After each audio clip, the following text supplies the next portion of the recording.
All right, we're here and we are desperate for NBA content in the off season, aren't you?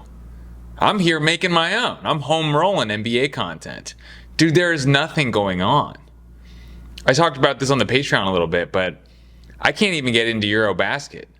I don't even understand. I'm watching Giannis slap his teammates, physically abuse his teammates. What'd you think of that slap? We haven't talked about that. A little too aggressive. Too much wind up. What do you think he said? My theory is, I think he said something about someone's mother. I should have had the slap up here. I think he said something about someone's mother. I think he pushed a joke a little too far. That's my theory on this. Unless you already know, unless the news is out, unless the NBA news is so slow that somebody did some investigating in journalism and figured out what was said that made Giannis slap that guy really hard. He probably was concussed. That was bad. So I haven't watched any Eurobasket. I think they're just in the preliminary phase. I don't even think it's started yet. I'm not even sure what's going on because Giannis wasn't even playing in that game. I also don't care. I tried. Remember back in the pandemic? Remember in the pandemic when I was watching Japanese or South Korean baseball? I thought, oh, this will be interesting. I'll watch some South Korean baseball. I'll just get into that. Didn't work. I don't know why I thought that would work. I don't know why I thought I would suddenly... My cat gets jealous. There's the cat again. I don't know why I thought that would work. I thought, oh, this is going to be interesting. I'll just become a South Korean baseball fan. Didn't work. Also, do you remember during the pandemic when we were watching old games? Old playoff games? I remember watching, I think it was whatever year it was, 2014, when the Heat and Spurs played. I was watching that. I was watching like game 6 of that. And I remember thinking, oh, we're all watching this. It was like a premiere on YouTube, right? We were all watching it. There was a live chat. I was like, this will be great. This will be nice. I hated it. I already knew what was going to happen. Didn't enjoy it. Man, that was a miserable time. I'm going to take 1 second. I got time to kill. We got time. It's the off season. But I'm feeling very grateful because I remember how shitty that was. Shout out to AM Hoops. This was before I was doing NBA content. I was watching AM Hoops. I don't watch his stuff anymore just because it's sort of hard to be an NBA content creator and watch people that do very similar things to you because you don't want to be influenced. You also don't want to be jealous. You don't want to be envious. You don't, all those triggers in your brain. But I watched AM Hoops so much, and he was making content despite nothing happening. He was doing videos on The Last Dance, and they were great. He helped me so much mentally. Shout out Casey Kiernan. I'm so happy for him. I remember when he started doing stuff, I just thought, this guy, he's making good stuff. He inspired me to do this. So let's start. Let's talk. You think I'm going to edit that out of the video? No. I did a little preamble. I usually don't like doing preambles, but let's talk about the honorable mention. Rudy and Draymond. Why wouldn't they be a top 10 rival? The reason being, I don't think either of them are very good, nor am I super interested in their stories. But then at the same time, I thought about it. Who's more hated? I think it's Draymond. Here's what I'll say. I think Draymond is a little more loved because he gets the Golden State Warriors cred, right? Warriors fans are so yellow and blue pilled that they don't really care about how annoying and immature Draymond is. They love him. They're willing to see through his flaws. Maybe they're not. If you're a Warriors fan, tell me. Do you say, no, actually, I'm a big Warriors fan, but I don't like Draymond. I'm happy for the defense he provides, but as a person, he sucks. Sucks dick. But Rudy Gobert is sort of hated for a different reason, right? He's more of the awkward guy that doesn't know how to make jokes and is very obnoxious. So I find them kind of fascinating. Draymond is probably a better hang. Draymond actually reminds me of one of my close friends. And I will say, Draymond probably is a better hang. He can talk basketball. He also, let's be honest, kind of insightful. He does do some introspection. Versus Rudy's the type of guy that would like fart on his hand and then wipe it on you, which is the worst type of guy. There's like, honestly, that type of guy, the prankster, the Shaquille O'Neal. Shaquille O'Neal was like throwing dirty toilet paper over at the athletic trainer. Did you hear him talk about this? It's fucking disgusting. I don't care how old you are. If you're old enough to play in the NBA as a professional athlete, some of the shit Shaq was doing was downright bullying. I don't like it. So on the tiers of types of guys that suck, I would say top tier sucking guy is the prankster. And then I would say domestic abuser.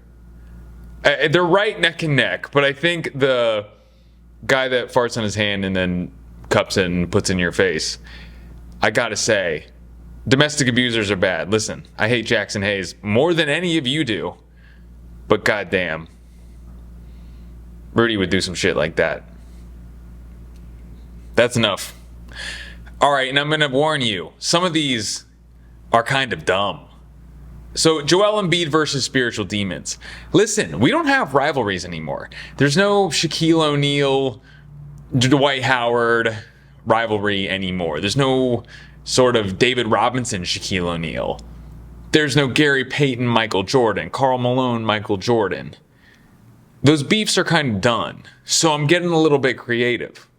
All right? First thing I want to say on this one, I put Joel Embiid in here versus spiritual demons, which I believe he has. I put in italics, because this is pretty lighthearted. It's pretty tongue-in-cheek. I put in italics his loss of his brother and the loss of his dog. Because if you read the article, the ESPN article, shoot. Joel Embiid Sees You is the name of the article, and I always forget the author of that article's name. He has a tough name to say, but it's a good article. So I want to say, the loss of the brother and the loss of the dog is no joking matter. That sucks. That's hard to work through. That can leave you a little bit unmotivated, spiritually depleted.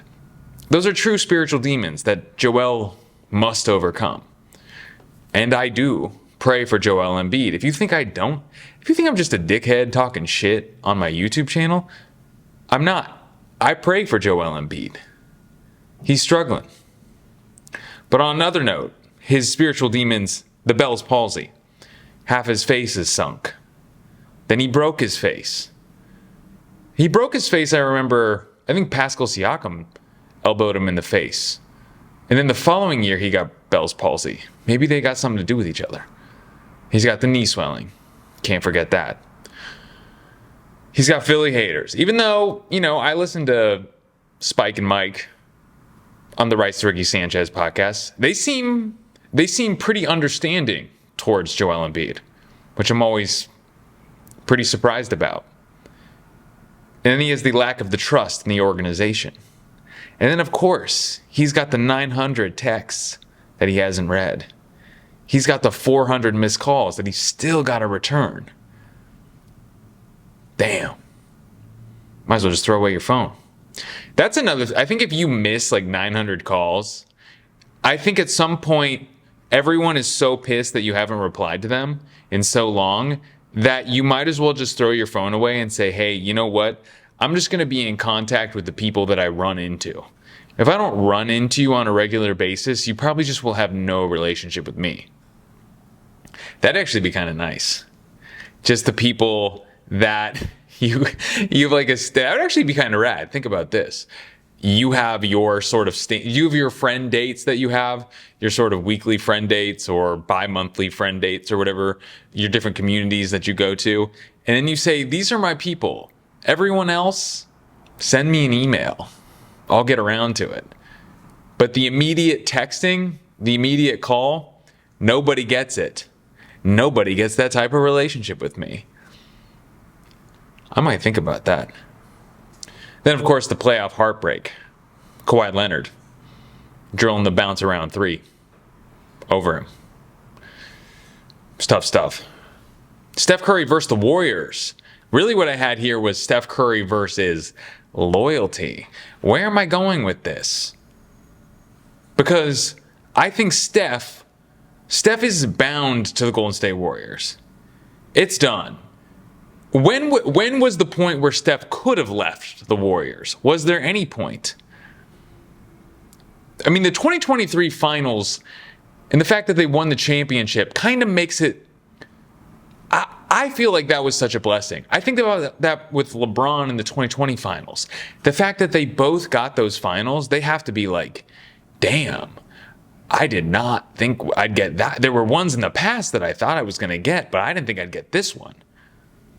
Because right now, I don't think Steph is bound to the Warriors. And I think he's a little bit frustrated. I think he wants a little bit of equity in the Warriors. Matter of fact, I talk about that on the Patreon. Check out the Patreon if you're interested. But I think he wants equity. And what I get into the Patreon is a type of contract that could possibly give you equity in the franchise that wouldn't count against the salary cap. It's pretty interesting stuff on the Patreon over there. We're talking about some cool stuff. So he's a little bit salty because I think he wants equity. Steph doesn't have enough help to win another ring. Let's be honest. I don't believe in the Golden State Warriors. I don't think they can do it. Also don't believe the Lakers can do it. Matter of fact, though, I'm not shitting on these teams. There are a lot of teams that I do not believe in. I ain't got no faith. Okay? So I think Steph sees this. I think he even saw it last year. Then they went and got Jimmy. Respect. They extended Jimmy. I think Steph was a little bit rather have Kevin Durant. Of course, Kevin Durant didn't want to go there. I think he wanted KD. The thing is, the Warriors are not in the luxury tax. And they're sort of hanging on to Kuminga right now. I don't know what they're going to do. They might force him to take the qualifying offer. But in reality, what they should do is they should have put some stuff together earlier for Kuminga, for Moody, for Pods. They should have said, this 2 timelines thing, forget about it. We fucked up with James Wiseman. Now, Kuminga, we don't even know what to do with. The 2 timeline thing didn't work out. And we have Steph now. Are we going to say that we actually are committed to winning another championship with Steph? Because if so, second timeline, we got to drop it. So I think the Warriors are a little bit stuck, unfortunately, with Steph. Well, Steph's stuck with the Warriors, excuse me. Steph has the priority position in this. He's the one whose rival is the Warriors. So really what he wants is, I think what he would want is Kuminga to be traded and them to get something that could help him win a championship. What that is, it'd be an old vet. An old vet that would help out that team. Maybe doesn't have much left on his contract. But you could convince that other team that Kuminga is good. You could do DeRozan. I think what about that? DeRozan would probably be about the same amount of money that Kuminga's looking for. And I know the Kings want Kuminga. Has anyone talked about this? We're starved for NBA content, and I'm coming up with some cool ideas here. I need to move through this. What about this, though? Evan Mobley and Wemby. So everyone's always saying, all right, give the DPOY trophy to Wemby for the next 10 years. Just give it to him right away. Well, he didn't get it this year. And I know what you're saying. Well, he had deep vein thrombosis. He had a blood clot. What's a girl going to do? I don't know, though. Evan Mobley doesn't get blood clots. So could he get more DPOYs? Are there other injuries? Do you know what I'm saying? I'm saying we got to give Evan Mobley the credit that's due because he did win DPOY. And now, bruh, is this for real? My God. Bro looks like DK Metcalf. Unbelievably jacked. Do you think this is for real? I'm a little bit incredulous, man. He is out of control. He's not even getting a pump on. He's at the beach. I think this could be the rivalry. I know we talked about Chet and Wemby, but I'm thinking it might be Mobley and Wemby. Chat, what do you got? Halliburton, Brunson. I didn't put this super high on the list. Just because I loved this WWE thing. I love this playful thing that they did for SmackDown, I saw this GIF once and I thought it was AI. I thought it was AI, and then I realized, no, they actually did this. They went to a SmackDown event. They're both big WWE fans, and it really made me like these guys so much more that they're willing to play and have a little bit of fun. I thought it was really cool. Now, I don't think these guys are friends. They're buddies. So I think if guys are too tight, the rivalry can't be as fun and interesting, because at the end of the day, they sort of like being around each other, and they're never gonna... There's no real hate there. I like a little hate in my rivalry. Is that bad? Is that toxic? I like a little bit of, gnashing of teeth. They're both in their second homes. Halliburton wasn't always a Pacer. He got his ass traded. Then Brunson didn't get re-signed by the Mavs, so both guys sort of are underdogs. They're a little bit chip on their shoulder guys. They're a little bit nobody believes in us. So Brunson, let's admit, is the better player. They faced off 27 times, though. Halliburton winning 15 of 12 and 8-5 in the playoffs. So the better team is Halliburton. Brunson, the better player, right? You gonna argue with me on that? Let's argue. I reply to every comment. So this is one you probably don't think of. This is probably one you're like, I don't really consider those guys rivals, but take a second, man. The only reason you don't think of them as rivals is because Paul George sucked last year. Okay? If they were actually competitive and Paul George was playing well, we would have started saying, ooh, what if we got the Clippers and the Sixers in the finals? Because think about it. Kawhi gets the extension. Paul George was salty about that. He was not thrilled. He thought, hey, you gave Y the extension, I'll take what Y got. He said this. Clippers didn't get it. So now the rivalry is, can Kawhi say, yeah, I didn't really need that guy. Kawhi would never say this, but he's like, yeah, I didn't really need that guy. Give me John Collins. James Harden, that ought to do the trick. Bradley Beal. Chris Paul for good measure. We can do it without PG. Versus PG, he needs to say, hey, y'all extended the wrong guy. You should have extended me, but you extended Kawhi. I need to show you made a mistake. So don't make a mistake, man. Paul George, we gotta listen. Things don't look good for Paul George right now. But as NBA fans, what is it to us? Let's just pretend Paul George, let's act like last year didn't happen, and let's pretend like this is his first year as a Sixer. Why? It's fun. This is a rivalry. Get used to it and enjoy it. KD versus the haters. This is another one people are going to hate because it's not like a rivalry, right? It's not like he's competing against his haters. It's not like the haters could win. So if you think this is stupid, I agree. But who is his nemesis? It's not LeBron James. LeBron James is not his nemesis. Steph Curry is not his nemesis. You could make the argument that it is, but enough time has passed where KD kind of has his place. And the only thing he really has to prove is if he can do it. And God bless Chuck. Chuck gave us the bus rider terminology. The bus driver, bus rider terminology. Which I don't think is quite fair. Bus riders ain't got nothing to do with the journey, right? I think it's a little bit unfair. Bus riders just sit in the back of the bus and wait for their stop. I think it's more like driver, pit crew, right? I think it's more pit crew, driver. So I think Chuck, a better analogy, and granted, this is not a catchy analogy, so I think Chuck had a better analogy, but the pit crew, he's won a championship as the pit crew versus the driver. So can he win a championship as the rider? So OKC, even like OKC winning, some guy tweets at him and says, hey, they got it without you. Whatever the guy said. And he said, yeah, about the time they won a championship. A pretty good response by KD. But you can tell KD is still a little bit sensitive. So that's why I think his rival is his haters because he has something to prove to them. Because he cares. And that's sort of the interesting thing about life for me. The realization I had is I'll never win. You'll never win. You'll never defeat anyone. You'll never control how people feel about you.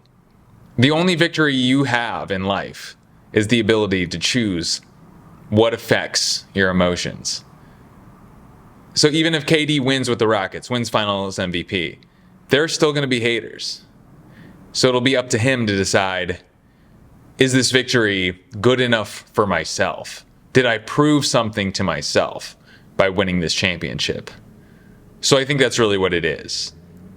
If he does win this championship, it'll be up to him to say, I'm okay with myself and I'm happy with what I've done. Because I think he does regret going to Golden State. I think at the end of the day, that does haunt him. I think he knows that shouldn't have been part of his journey. And I don't think it has to do with people saying that. I think it has to do with he's known the whole time. That's my opinion. So LeBron versus the end. Here's the thing about LeBron. I used to fear LeBron's retirement. I'd see a tweet from NBA Centel saying LeBron has announced that he is retiring next year. And it would make me panic because I didn't know how I would enjoy the NBA without LeBron. I don't know what it would be like. I'm afraid to go on without him. But that was 3 years ago. Now, I think we're all kind of like, I don't think you're getting any more championships, man. LA's kind of cooked. They don't really have any more resources to help you out, bruh. Now Luka's there. He's going to be the first team All-NBA guy. Maybe you can squeeze in on a third team All-NBA. We'll see. Talk a little bit about that on the Patreon too. Plug. So I think people are kind of ready for him to retire. Why do I say I think people? Because I am. There's a little bit of me that's like, I'm good if you retire. Like, play if you want to play. What's it to me? I don't care.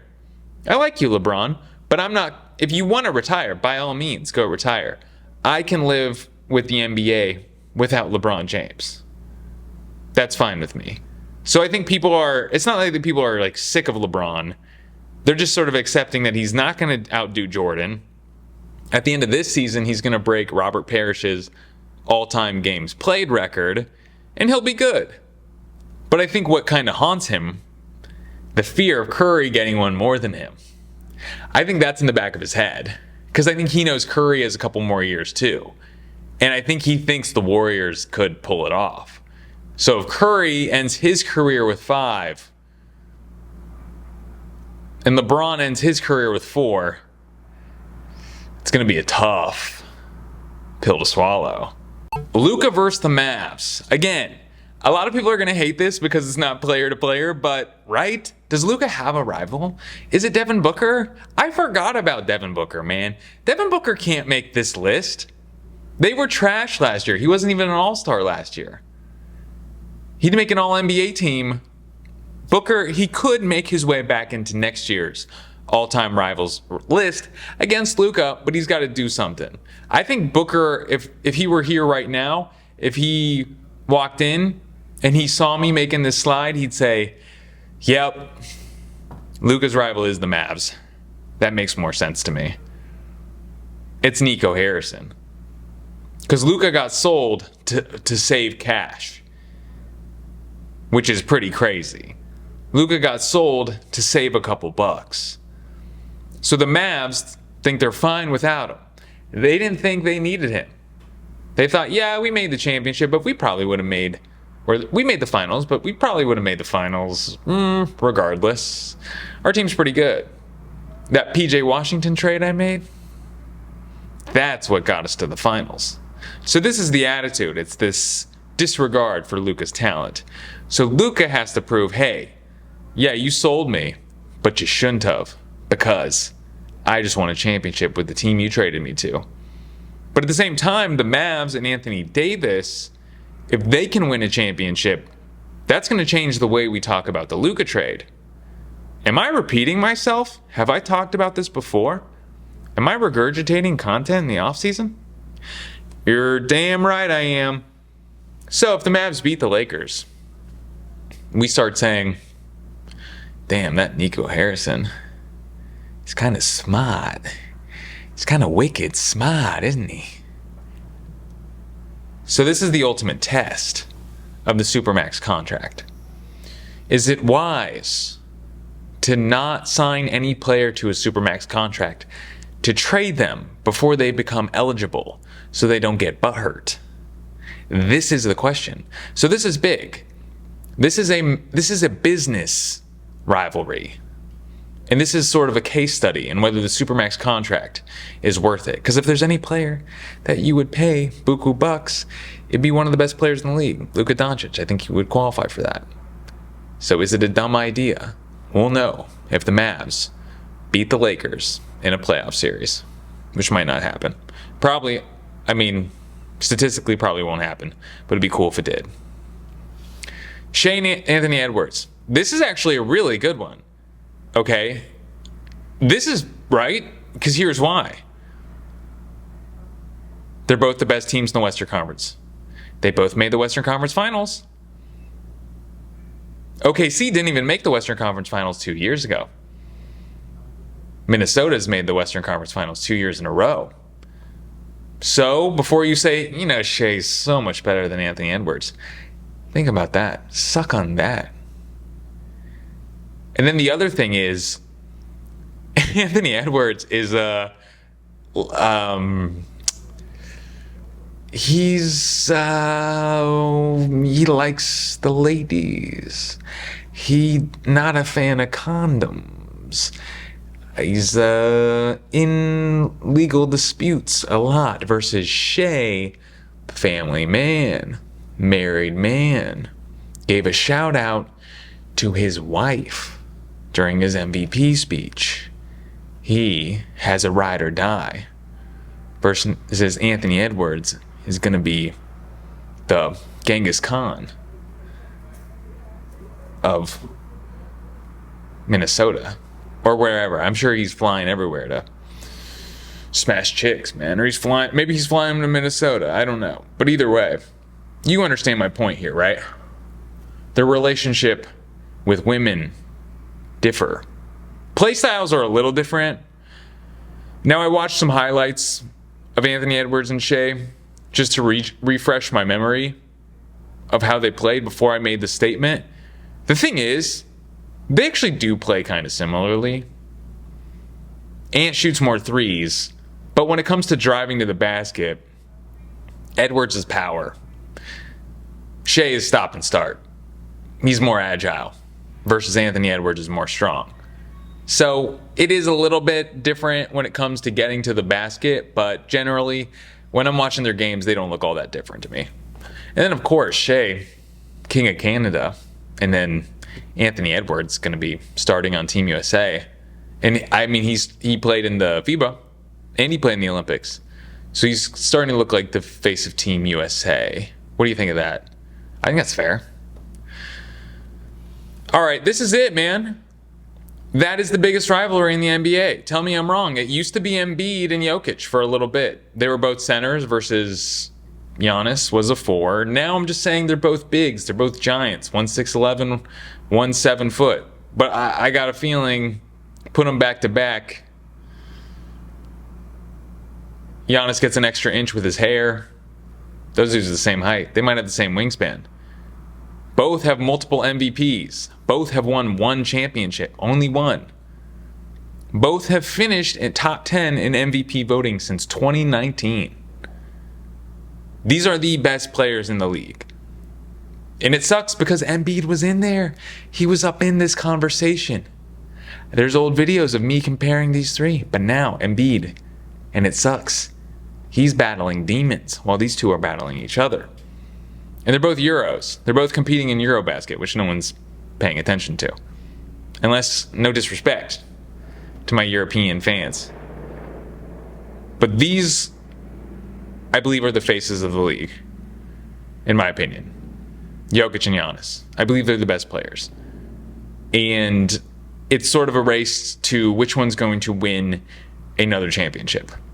Who do you think? Seems like Jokić, right? I mean, if we're going on this year, I cannot believe that Giannis didn't try to get out. That man loves Milwaukee, and I respect it. There also, another fact is, I got this on the slide, they're both on their first team. And that's something big too.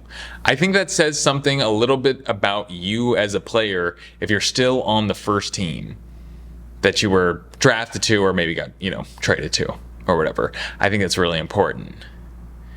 I mean, Devin Booker's going for it, but you could end up like Devin Booker or Bradley Beal because you may say, yeah, I'm going to commit. I'm going to be with this team. And then you sign these Supermax contracts and all of a sudden you're like, I wish I hadn't done that. I know it's cool to be a ride or die with one team, but I ruined my career because I committed to a bad horse. But they're both doing it in respect to Giannis because he's committed to he's dragging that dead horse to the finish line.